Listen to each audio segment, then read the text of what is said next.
Je commence un petit peu plus tard. On a commencé le culte plus tard. On fait... En tout cas, on va essayer de faire ça quand même pas trop long.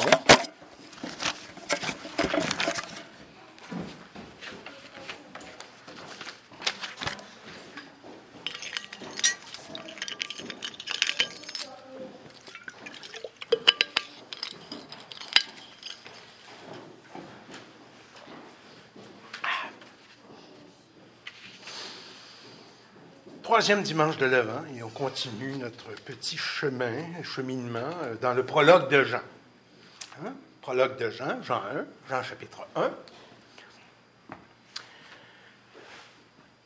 Vous savez, Jean a écrit 5 livres dans le Nouveau Testament. Il y a l'Évangile de Jean, il y a la première épître de Jean. Quand on dit 1 Jean, c'est pas Jean chapitre 1, c'est la première épître de Jean, chapitre 1, 1 Jean 1.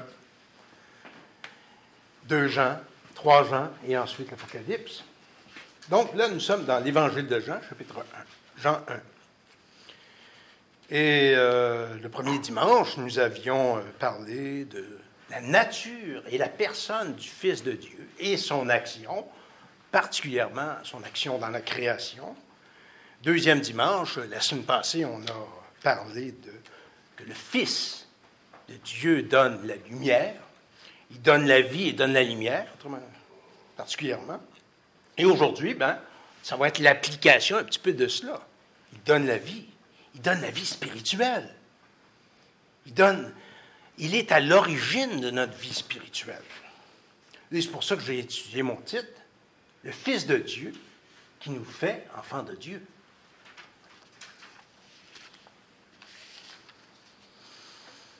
Et on va regarder ça en 4 segments. Recevoir le Fils est nécessaire pour avoir la vie spirituelle. La foi au Fils est nécessaire pour avoir la vie spirituelle.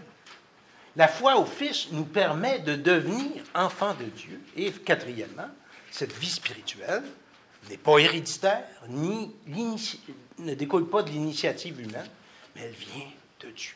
Donc, premièrement, recevoir le Fils est nécessaire pour avoir la vie éternelle.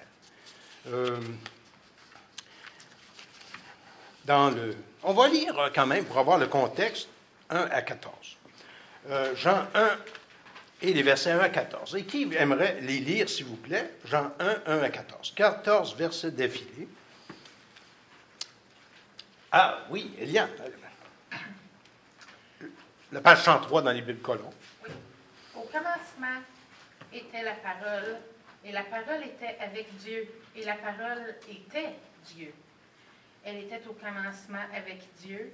Toutes choses ont été faites par elle, et rien de ce qui a été fait n'a été fait sans elle.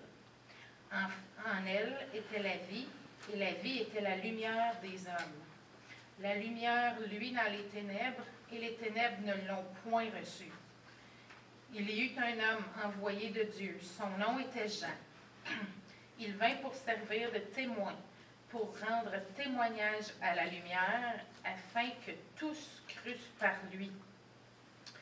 Il n'était pas la lumière, mais il parut pour rendre témoignage à la lumière. Cette lumière était la véritable lumière qui, en venant dans le monde, éclaire tout homme. Elle était dans le monde, et le monde a été fait par elle, et le monde ne l'a point connue. Elle était venue chez les siens, et les siens ne l'ont point reçue. Mais à tous ceux qui l'ont reçue, à ceux qui croient en son nom, elle a donné le pouvoir de devenir enfants de Dieu, lesquels sont nés non du sang, ni de la volonté de la chair, ni de la volonté de l'homme, mais de Dieu. Et la parole a été faite chair, et elle a habité parmi nous, pleine de grâce et de vérité. Et nous avons contemplé sa gloire, une gloire comme la gloire du Fils unique venu du Père. Merci.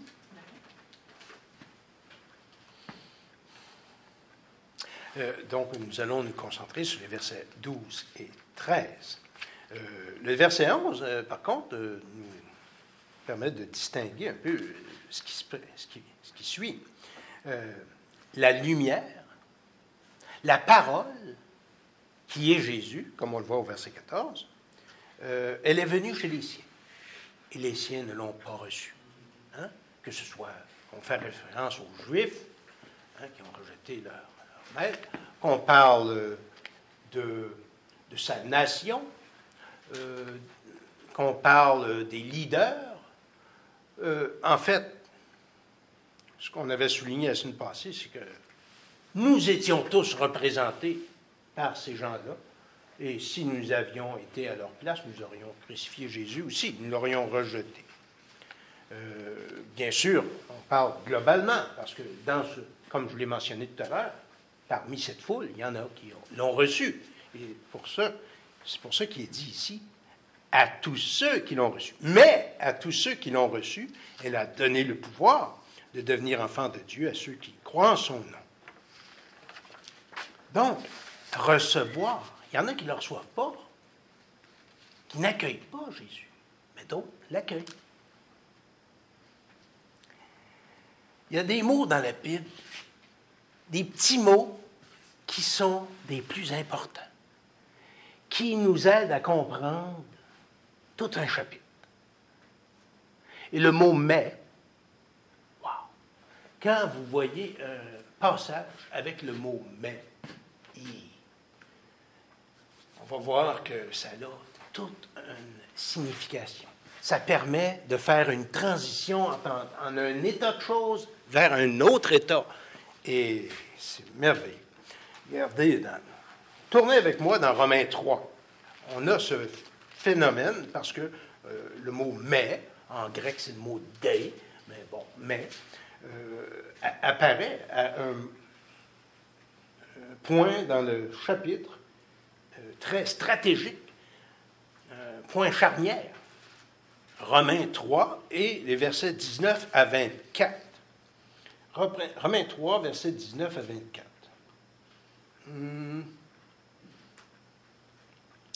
Or, nous savons que tout ce que dit la loi, elle le dit à ceux qui sont sous la loi, afin que toute bouche soit fermée et que tout le monde soit reconnu coupable devant Dieu. Car nul ne sera justifié devant lui par les œuvres de la loi, puisque c'est par la loi que vient la connaissance du péché. Mais, maintenant, OK, on passe à autre chose, là. Mais maintenant, sans la loi, est manifestée la justice de Dieu attestée dans la loi et les prophètes.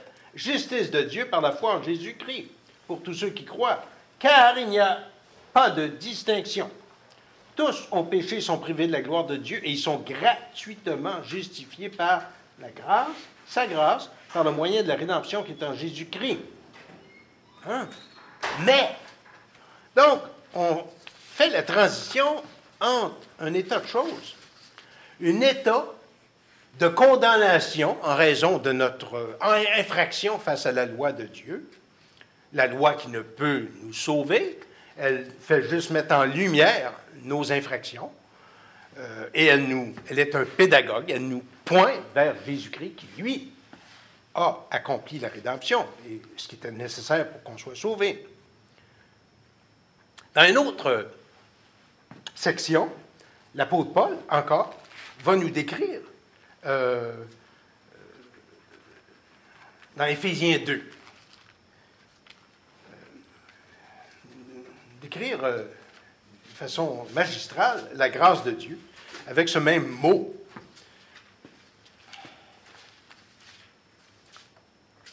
Éphésiens 2, donc page 219 dans vos Bibles colombes, dans le Nouveau Testament. Et qui voudrait nous lire les versets 1 à 5? Un autre volontaire, une autre volontaire, 1 à 5. Gênez-vous pas. Oui, Nelly. Pour vous, vous étiez morts par vos fautes et par vos péchés, dans lesquels vous marchiez autrefois selon le cours de ce monde, selon le prince de la puissance de l'air, cet esprit qui agit maintenant dans les fils de la rébellion. Nous tous aussi, nous étions de leur nombre et nous nous conduisions autrefois selon nos convoitises charnelles. Nous exécutions les volontés de notre chair et de nos pensées, et nous étions par nature des enfants de colère comme les autres.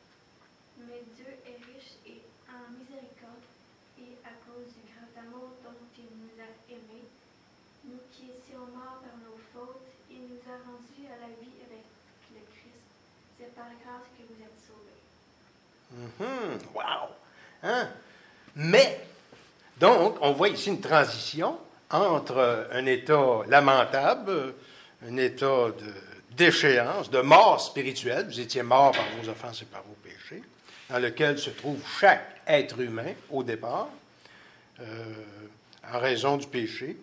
Donc, le malaise, ou la cause profonde de cet état de choses, vous étiez dans marcher selon le train de ce monde, vos convoitises, tout ça, c'est à cause qu'on était mort spirituellement. C'est ça la racine. C'est pas la conséquence, à force de faire des péchés, qu'on devient mort spirituel. Mais non, on est mort spirituel et ça se manifeste par des péchés. C'est pas à force de donner des pommes qu'un pommier va devenir pommier. Non, il est pommier et il produit des pommes. Donc, on les reconnaît par leurs fruits. Et ici, nous étions morts. Mais, verset 4, mais Dieu est riche en miséricorde. Et à cause du grand amour dont il nous a aimés, nous qui étions morts par nos fautes, il nous a rendus à la vie avec le Christ. Hein? C'est par grâce que vous êtes sauvés. Hey, c'est un vrai feu d'artifice, c'est une fête, ce chapitre-là.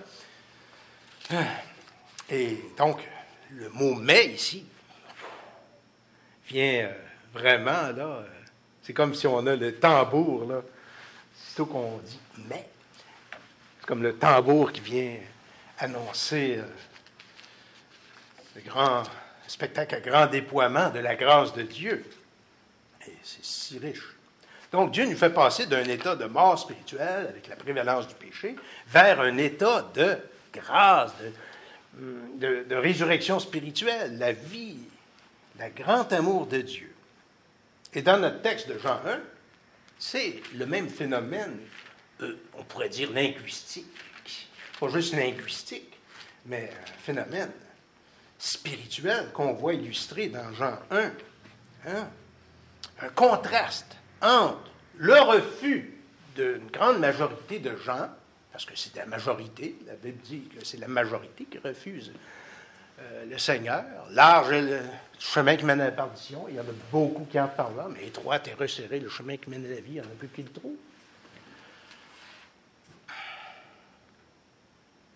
Donc, c'était le cas pour la plupart des Juifs, mais pas seulement les Juifs, pour la plupart des humains, comme c'est le cas aujourd'hui. Le refus de se laisser interpeller par celui qui veut changer nos vies, qui peut changer nos vies, qui veut les changer. Un refus de venir à Christ qui va nous déconfortabiliser. Parce que venir à Christ, c'est pas juste avoir un petit billet pour aller au ciel. Ah, là, je sais que je vais aller au ciel, donc mon cas est réglé, je peux continuer ma vie comme d'habitude, sans changer rien. Non, Jésus nous déconfortabilise, il nous interpelle, il nous invite à aller, à sacrifier nos vies, à le mettre en priorité, dans nos vies, dans nos horaires, hein, dans nos agendas. Hein. Ça se traduit de diverses manières, cela, être disciple de Jésus. Et ça peut, des fois, nous amener des fois des froids avec certaines personnes qui n'ont pas ces mêmes priorités, ces mêmes valeurs. Mais qui est-ce que je veux suivre? Mon Créateur, celui qui me donne la vie à chaque jour, à chaque instant, qui m'entretient la vie et qui m'a donné la vie spirituelle en plus. Est-ce qu'il ne mérite pas que je lui donne la première place dans ma vie? Bien, c'est pour ça que plusieurs le refusent, que la majorité le refuse. Mais il y en a qui l'acceptent, qui le reçoivent. À tous ceux qui l'ont reçu, à tous ceux qui l'ont reçu, elle a donné le pouvoir de devenir enfant de Dieu à ceux qui croient en son nom. Elle est venue chez les siens, et les siens ne l'ont pas reçu. Donc, on a ici ce contraste entre le refus de Jésus, la seigneurie de Jésus dans la vie de plusieurs, et l'accueil de Jésus, l'accueil que l'on fait. On reçoit le Seigneur dans notre vie. Et tout cela est introduit par le mot « mais ». Qu'est-ce qu'il dit ici? Verset 12. « À tous ceux qui l'ont reçu, elle a donné le pouvoir de devenir enfants de Dieu, à ceux qui croient en son nom. » Donc, on va regarder le deuxième élément ici. La foi au Fils. Non seulement recevoir, mais une façon dont c'est exprimé, dont la foi est exprimée, c'est recevoir le Fils. Ça veut dire croire au Fils. Hein? À tous ceux qui l'ont reçu, elle a donné le pouvoir de devenir enfants de Dieu, à ceux qui croient en son nom. La foi. Qu'est-ce que la foi? Bon, oui, je crois que Jésus a déjà existé. Oui, je crois qu'il a marché en terre de Galilée. Il a dit des belles choses. Oui, je crois. Mais c'est pas ça la foi. La foi, c'est la confiance. La pleine confiance que l'on donne à Jésus pour que lui se charge de mon salut. Hein? Pas que je l'embarque un petit peu dans ma vie, puis lui se soumette à moi, puis qu'une fois de temps en temps, je le prie ou je le consulte quand je suis en état d'extrême danger. Non. Il est celui qui est au volant de ma vie. Hein? C'est lui qui est je le mets au volant de ma vie, puis là où il va aller, je vais aller. Hein? Si on tourne, je tourne. Un peu comme le peuple d'Israël. Hein? Le peuple d'Israël, il y avait la colonne de nuée qui marchait devant le peuple d'Israël dans le désert. Quand la colonne arrêtait, on arrêtait. On établit le cap. Quand la colonne partait, on partait. C'était Dieu le commandant. Et c'est ça, Jésus. Il est le bon berger. Il donne sa vie pour ses brebis. Et il nous dirige vers les eaux paisibles. Et même dans la vallée de l'ombre de la mort, on ne craint aucun mal, car sa houlette et son bâton est avec nous. Il est le bon berger. On n'a pas à avoir peur de suivre le Seigneur. Il ne nous amènera pas dans quoi qui est fatal pour nous ou néfaste pour nous. Des fois, ça peut être douloureux parce que le docteur, des fois, va nous tenter pour voir où est le bobo. Hey! Ça fait mal! Ah, c'est là le bobo, OK. Bon. Faites pas ça pour nous faire souffrir. Hein? Il fait ça pour dévoiler le bobo et amener à une thérapie. Et c'est ce que Jésus fait dans nos vies, même avec ce qui est douloureux. Et on voit dans la Bible, ici, quand il dit croire en son nom. Croire en son nom. C'est quoi son nom? Il y en a qui font un grand cas du nom de Dieu. Hein? Il y a des religions qui nous sommes les témoins de Jéhovah. Nous sommes les seuls à utiliser le nom de Dieu et c'est la preuve qu'on est des vrais disciples. Mais c'est pas. Oui, Dieu avait un nom d'alliance dans l'Ancien Testament.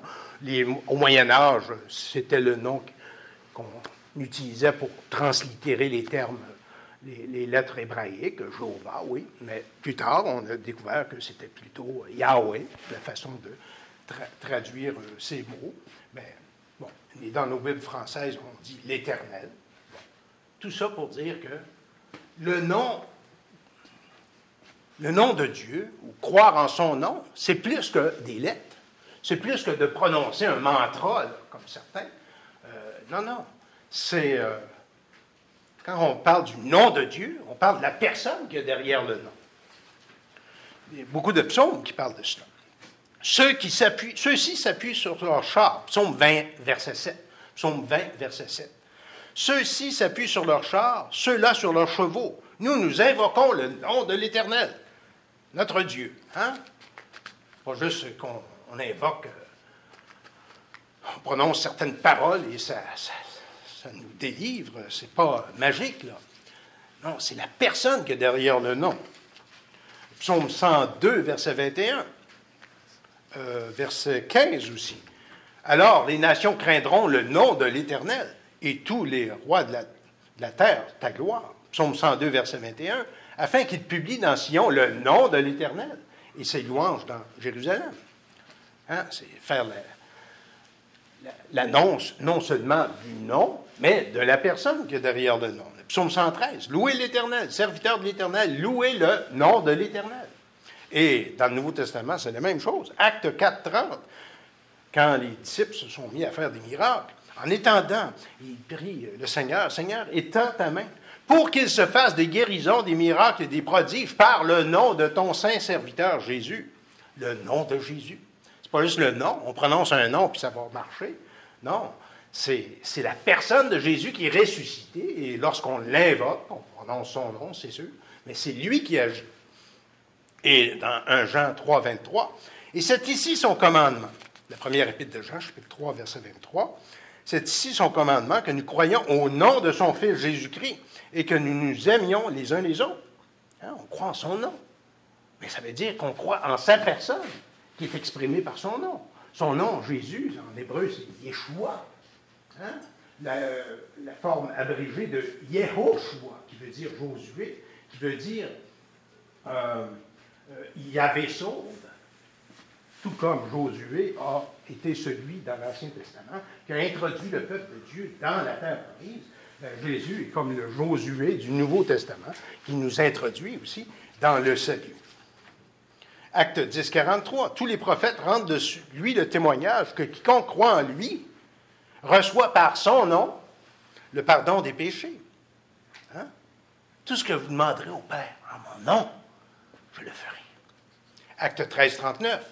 Quiconque croit est justifié par lui de tout ce que vous ne pouviez pas être justifié. Donc la foi, ici, la foi en Jésus, quand on dit croire en son nom, c'est croire en Jésus, la foi nous accorde toutes sortes de bienfaits. Elle nous procure le pardon. Hein? Quiconque croit est justifié de toutes les choses que vous ne pouviez pas être justifié par la loi de Moïse.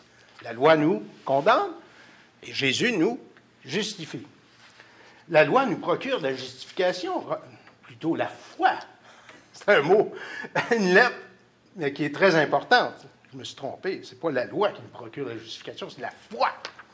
Romains 1,16. Je n'ai point honte de l'Évangile, c'est une puissance de Dieu pour le salut de quiconque croit. Et la foi nous procure le salut. C'est par grâce que vous êtes sauvés, par le moyen de la foi. Cela ne vient pas de vous, c'est le don de Dieu. Ce n'est point par les œuvres, afin que personne ne se glorifie. La foi. La cause du salut, ce n'est pas la foi, c'est Dieu. Mais par le moyen de la foi, la foi, c'est la main qui va s'approprier le salut qui vient de Dieu. Quelqu'un qui est en train de se noyer dans la rivière des Outaouais. Et là, quelqu'un va le sauver. Et là, les reporters, le journal, la radio sont là, la TVA, la TV, Radio-Canada. Et là, il interviewe la personne. « Hey, comment tu as réussi à t'en sortir? »« Ah ben, ma main m'a sauvé. » Oui, mais c'est sa main a saisi la main de l'autre, mais ce n'est pas sa main qui l'a sauvé, c'est le sauveteur. Hein? Donc, ce n'est pas la foi qui nous sauve. Elle est le moyen d'appropriation du salut. C'est Dieu qui nous sauve, par le moyen de la foi. Vous comprenez? Il ne faut pas prendre le moyen comme la cause ultime. Donc, troisièmement, on vient de parler de la foi. La foi au Fils nous permet de devenir enfants de Dieu. Je regarde ma montre, parce que là, l'horloge est ici. Avant, je la voyais devant moi. À tous ceux qui l'ont reçue, elle a donné le pouvoir de devenir enfants de Dieu. D'après ce qu'on voit dans l'Écriture, nul ne croit. Nulle personne ne peut croire, ne peut avoir le discernement pour croire en Dieu, croire en Jésus-Christ, sinon que Dieu nous ait lui-même préalablement communiqué cette vie spirituelle qui nous ravive et qui nous montre, qui nous permet de voir ce qu'on ne voyait pas avant. de comprendre ce qu'on ne comprenait pas avant. Hein? Ce n'est pas soudainement qu'on a, par le fait qu'on n'est plus reposé un matin, et que là, on voit plus clair, et là, on comprend un verset qu'on ne comprenait pas avant. Non, on peut le lire des centaines de fois, des centaines d'années, et c'est le Saint-Esprit qui nous éclaire, qui nous révèle, qui nous aide à voir la lumière. Par ta lumière, psaume 36, par ta lumière, nous voyons la lumière. Seul Jésus. Donc, c'est Dieu qui nous donne cette capacité de croire. Hein? Il est dit ici dans Jean 12, Jean 13, Jean 1, 13, et qui sont nés non du sang, ni de la volonté de la chair, ni de la volonté de l'homme, mais de Dieu. Donc, à tous ceux qui l'ont reçu, qui ont reçu Jésus, elle a donné le pouvoir de devenir enfant de Dieu. On peut devenir enfant de Dieu. On ne naît pas enfant de Dieu. Les bébés ne naissent pas enfants de Dieu. Ils sont des créatures de Dieu. Ils ne sont pas enfants de Dieu. Seul Jésus est par nature fils de Dieu. Il est engendré du Père avant tous les siècles. Né de Dieu. Dieu né de Dieu. Lumière né de la lumière. Vrai Dieu né du vrai Dieu. Il est engendré, non pas créé. Donc, Jésus est le seul Fils unique par nature. Il est Dieu. Le Père est Dieu, le Fils est Dieu, le Saint-Esprit est Dieu. Non pas trois dieux, mais un seul Dieu en trois personnes. Donc, nous, si on peut devenir fils, parce que la Bible utilise dans d'autres passages, dans Romains, entre autres, le mot fils pour parler des enfants de Dieu. Mais ici, ce n'est pas le mot fils qui est utilisé, c'est enfant de Dieu. Donc, si on peut devenir enfant de Dieu, c'est pas que... Si on est enfant de Dieu, à un moment donné, ce n'est pas qu'on l'était par nature. Ce n'est pas qu'on est venu au monde, enfant de Dieu. On est créature de Dieu. Dieu est notre créateur. Mais on le devient. On devient fils par adoption. Jésus est fils par nature. Nous sommes fils adoptés. Fils et filles de Dieu par adoption. On va adopter quelqu'un, un enfant. Ce n'est pas lui qui nous choisit. C'est nous qui le choisissons. Quand on parle que Dieu nous a adoptés, c'est pas que, comme Jésus le disait, c'est pas vous qui m'avez choisi, c'est moi qui vous ai choisi. Quand on croit, donc quand on vient à Jésus, quand il nous reçoit dans sa vie, quand il nous attire à lui, bien, on croit, il nous donne la foi, et il nous donne d'être transformés par lui, et il nous transforme. Progressivement, il nous aide à cheminer dans la sanctification, dans nos actions, à être les imitateurs de notre Père Céleste, comme fils et filles de Dieu. Hein? C'est de cela dont il est parlé ici. À tous ceux qui l'ont reçu, il a donné le pouvoir de devenir enfants de Dieu. En fait, par l'élection, on est fils par adoption, si on regarde les choses du point de vue de Dieu, mais ça se traduit dans le concret de nos vies par la foi. À un moment donné, on se convertit, Dieu nous attire à lui, et il dit, il a donné le pouvoir de devenir, ou l'autorité de devenir enfant de Dieu. Eh bien, ça, c'est l'aspect progressif. Il nous fait naître spirituellement, et on grandit comme ses enfants. On reflète notre Père Céleste par sa grâce. Imparfaitement, mais progressivement. Il nous donne de marcher dans ses voies. Bon, le dernier point, c'est la vie spirituelle. Premièrement, verset 13, elle n'est pas héréditaire. Elle n'est pas héréditaire. Ces gens-là, lorsqu'ils sont nés spirituellement, on voit aussi le thème de la naissance spirituelle, bien sûr, dans Jean 3, dans l'entretien de Jésus avec Nicodème. Et il y a 1 an, j'ai fait toute une série là-dessus. Vous vous en souviendrez. Donc, ici, ça dit, ils sont nés non du sang. Ce n'est pas héréditaire d'être enfant de Dieu. Ce n'est pas à cause que mes parents étaient chrétiens que je suis chrétien automatiquement. Que mes enfants seront chrétiens automatiquement. Ce n'est pas une garantie à 100%. Exemple dans la Bible. Abraham était croyant, mais Jacob a été croyant et Ésaü a vendu son héritage pour un droit d'aînesse. Il a comme l'emblème qu'on voit de Romains 9. Dans Romains 9, on voit que Ésaü était l'emblème de la réprobation, alors que Jacob était l'emblème de l'élection. Donc, ce n'est pas héréditaire. On fait tous nos efforts. Et Dieu nous dit, élevez vos enfants dans la foi. Hein? Mettez-les en contact avec la parole de Dieu le plus souvent possible. Et non pas simplement du bout des lèvres, mais dans ma vie personnelle et de façon cohérente, dans ma façon d'être un père, une mère, d'être cohérent avec dans ce que je dis, que ça soit appuyé par ma vie. Parce que les enfants vont tôt ou tard voir ça, que je dis des choses, mais je ne les mets pas en pratique moi-même. Bon, on est tous imparfaits et des fois, il faut demander pardon même à nos enfants d'erreurs qu'on fait.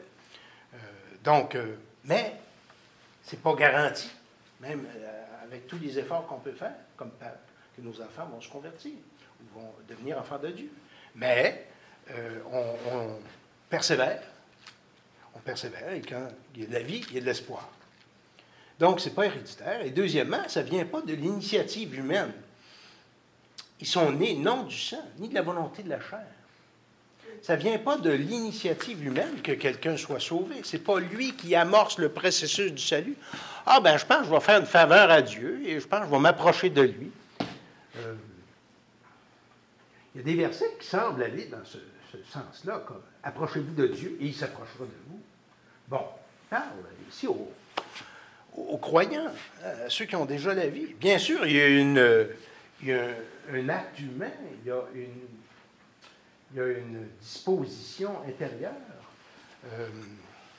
qui invite à d'autres bénédictions additionnelles de la part de Dieu, mais quand on peut s'approcher de Dieu, c'est déjà que Dieu nous a donné ce désir.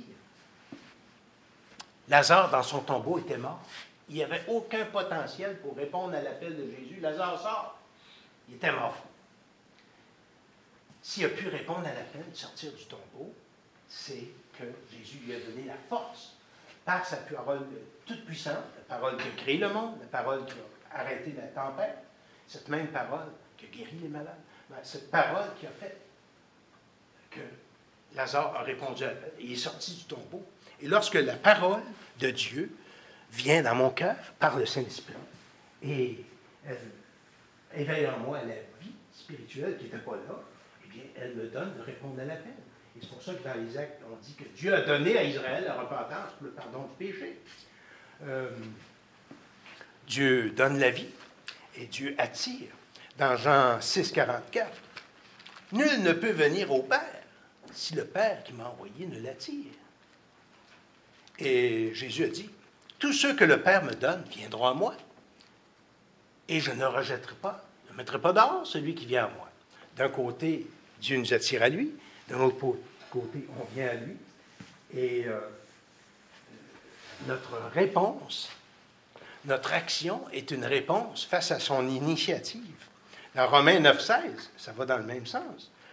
Cela ne dépend ni de celui qui veut, ni de celui qui court, mais de Dieu qui fait miséricorde. Hein? Donc, on ne s'assoira pas et dire, OK, je vais attendre que Dieu fasse de quoi pour moi, que je transforme ma vie, ma volonté. Non. La façon dont les apôtres ont prêché l'Évangile, repentez-vous et convertissez-vous. Mais, dans d'autres passages, on voit que si quelqu'un peut répondre à l'appel, c'est Dieu qui l'attire à lui. Mais on fait appel à la responsabilité de chaque être humain qui doivent croire et se repentir.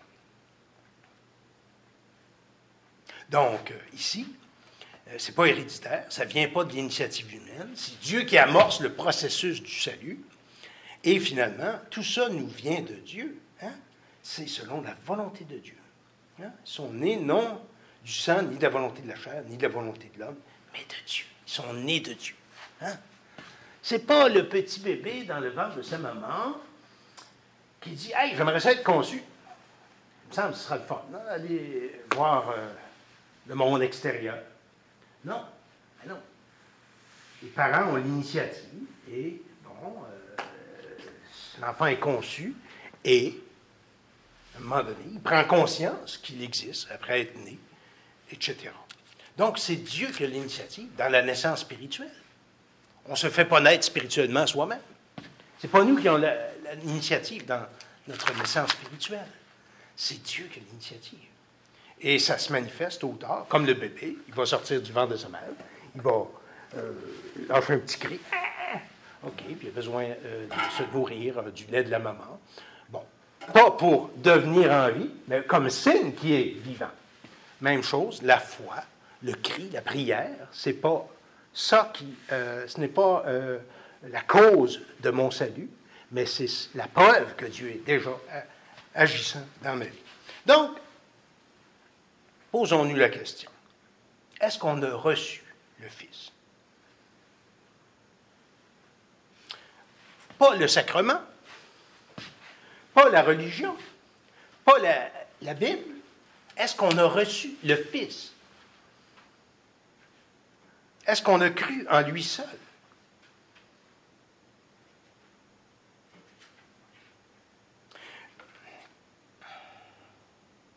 Donc, on ne peut pas naître enfant de Dieu nous-mêmes par notre naissance physique. On le devient. Et si on vient à Christ, sachant que Christ ne nous rejettera pas, il va nous accepter. Il va nous accepter les bras grands ouverts.